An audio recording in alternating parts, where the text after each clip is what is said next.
Hi guys, welcome to Wednesday, May 20th.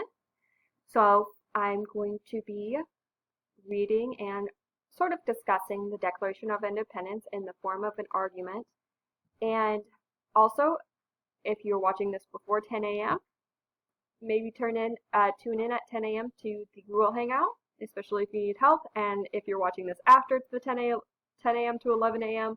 time period, I hope you tuned in, and I hope you at least came by to say hi, because I miss you guys, and I want to see your faces and hear your voices and make sure that you're hanging in there for this final stretch of the trimester.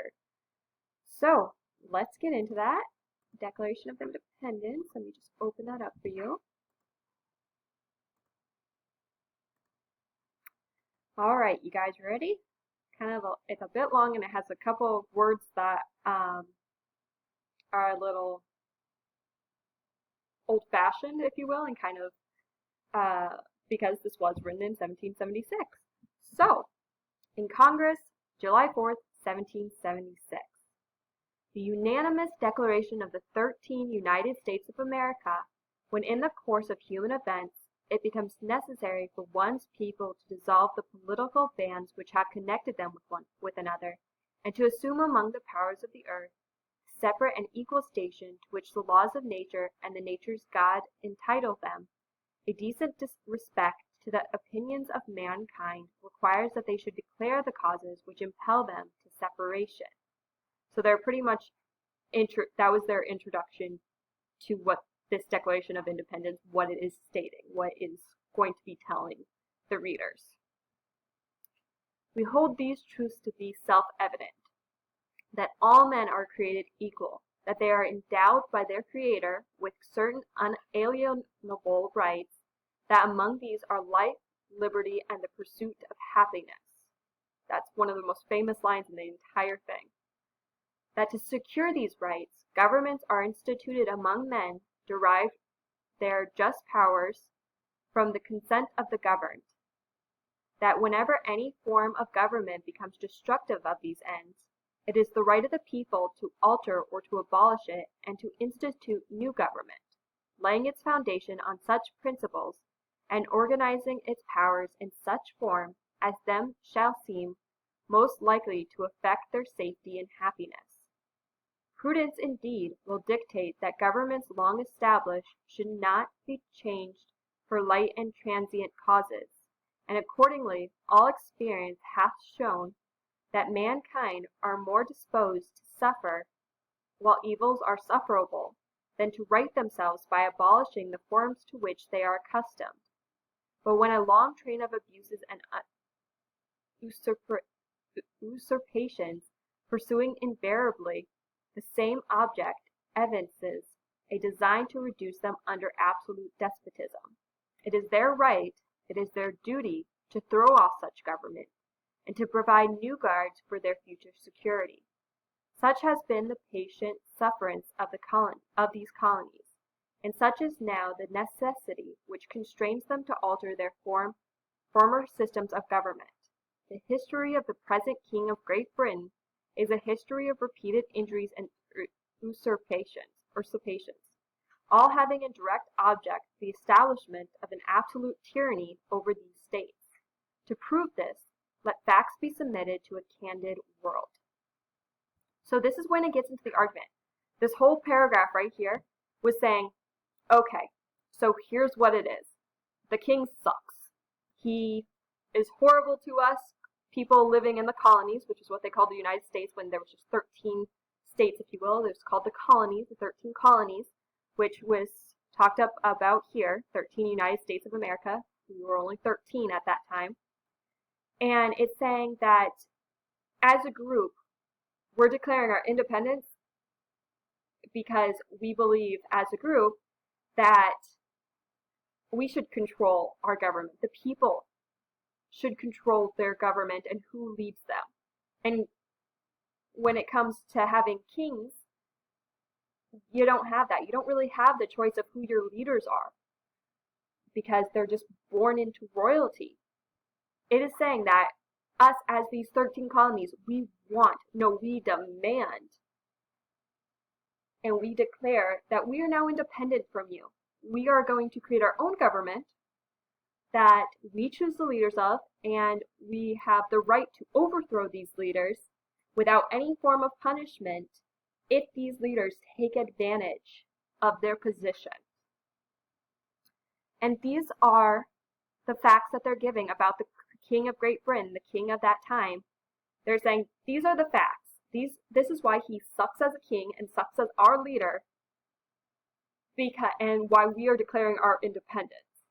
Here are their arguments. Their facts are supporting their argument that the history of the present king of Great Britain is a history of repeated injuries and usurpations, all having in direct object the establishment of absolute tyranny. So a tyrant, they're calling him a tyrant over these states.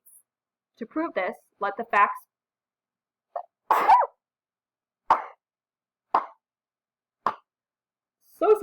allergies. To prove this, let facts be submitted to a candid world. So they're submitting the facts of what he has done to be a bad leader to them, a tyrant, if you will.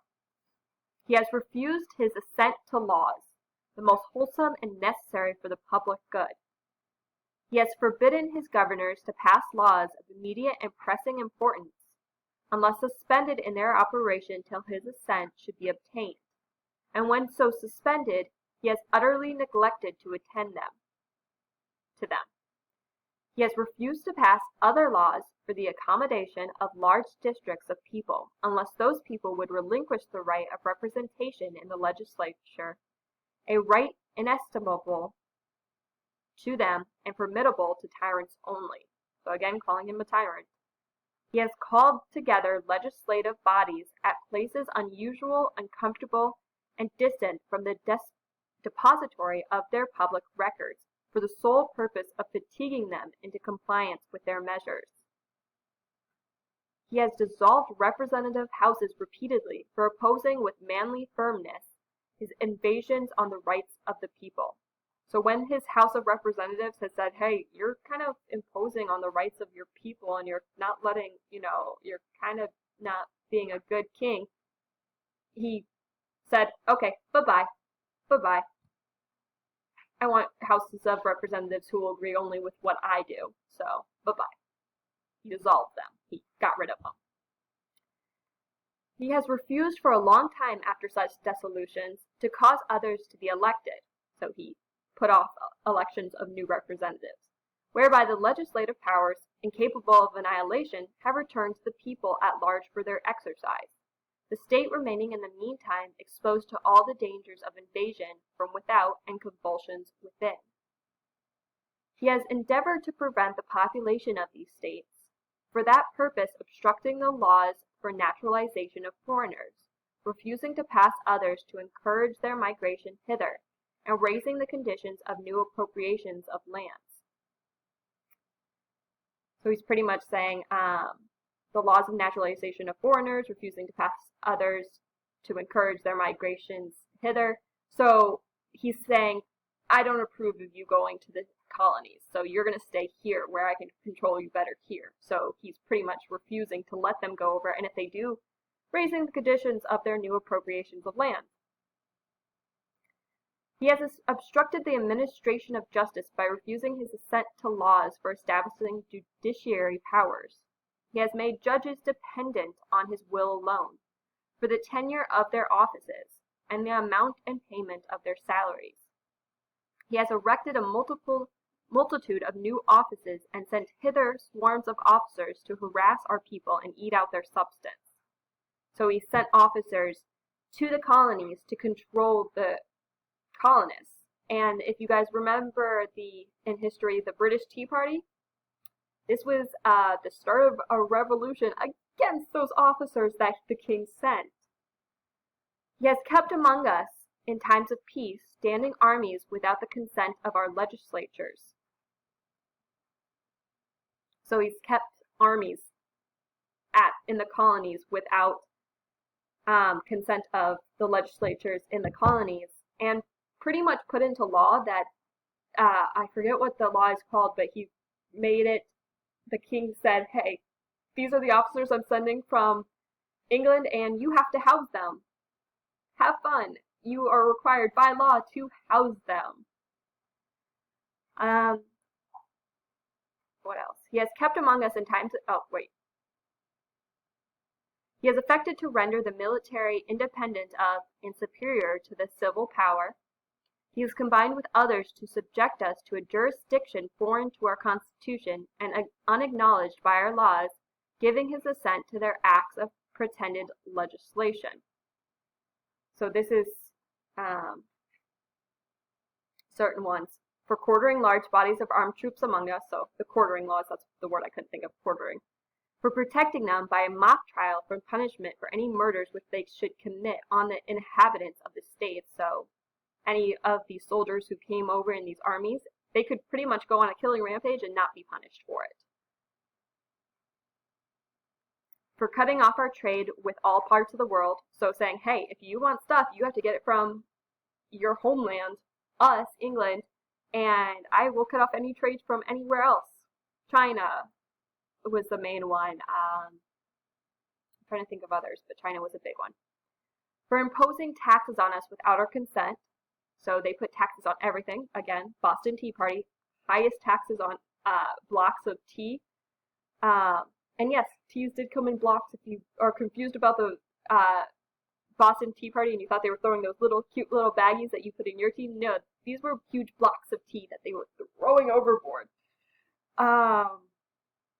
For depriving us, in many cases, of the benefits of trial by jury. So a trial by jury, that's what we find as fair in the judicial system in the United States, and they did in colonies as well. So they didn't have a jury of their people. They just were like, you know what? You're the high leader. If you say that that person who obviously is guilty is not guilty, cool. For transporting us beyond seas to be tried for pretended offenses, so for fake things that fake, if you don't like a person and he said, oh, I don't like them because they're doing something against me, tell them they broke a law and ship them back to us.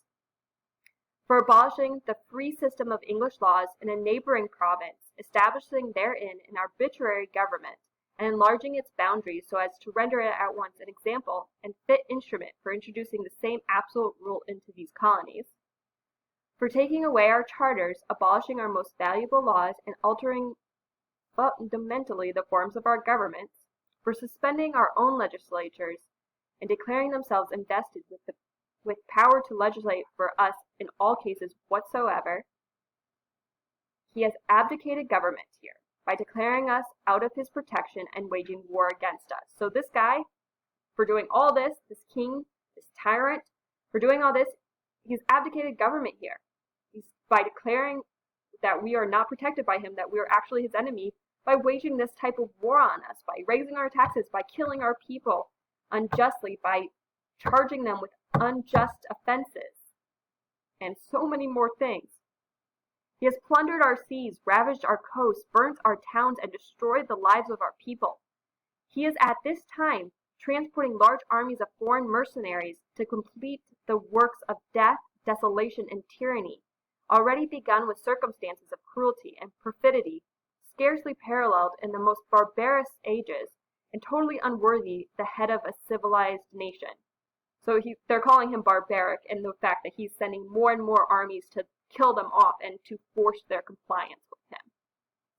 He has constrained our fellow citizens taken captive on the high seas to bear arms against their country, to become the executioners of their friends and brethren, and to fall themselves by their hands. So any American or colony ship that is taken over by a British ship and taken captive, they're forcing those captives to fight against their people, so the colonies, and to kill their friends and brothers and family.